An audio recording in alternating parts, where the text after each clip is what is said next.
আরে সেই আমিরে মুয়াবিয়া তার অন্তরে রসুলের মহব্বত কেমন ছিল, রসুলের প্রেম কেমন ছিল। রসুলুল্লাহ হাতের নখ কাটতে লাগলেন, হাতের নখ চুল দাড়ি ছোট করতে লাগলেন। রসুলুল্লাহর সেই হাতের নখ আর চুল দাড়িগুলো আমিরে মুয়াবিয়া একটা কাচের গ্লাসে, একটা কাচের বয়মে তিনি সংরক্ষণ করে রাখলেন। মুয়াবিয়ার স্ত্রী জিজ্ঞেস করলো, স্বামী আপনি কেন এগুলো সংরক্ষণ করে রাখলেন? হযরতে মুয়াবিয়া বলতে লাগলো, বিবি আমার তুমি কি জানো এগুলা কার চুলার নখ? বিবি আমার তুমি কি জানো এই চুলার নখগুলা কার? এগুলা তো আল্লাহর হাবিবের রাসূলুল্লাহর নখ মুবারক, রাসূলুল্লাহর চুল মুবারক আমি সংরক্ষণ করে রেখে দিয়েছি।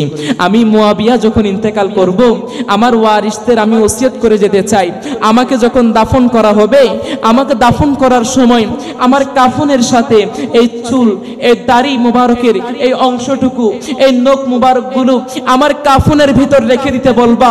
এই কাফনের ভেতর করে যদি আমার রাসূলের এই নিশানা মুবারক যদি আমি নিয়ে যাইতে পারি, আমার রাসূলের মহব্বত দিয়ে যদি আমি কবরে যাইতে পারি, ওই কবরে যাওয়ার পর আমি মুয়াবিয়া একা একা থাকবো, এই কোনো আমার আর মনে হবে না আমি মুয়াবিয়া একা একা আছি, এইটুকু আমার আর লাগবে না।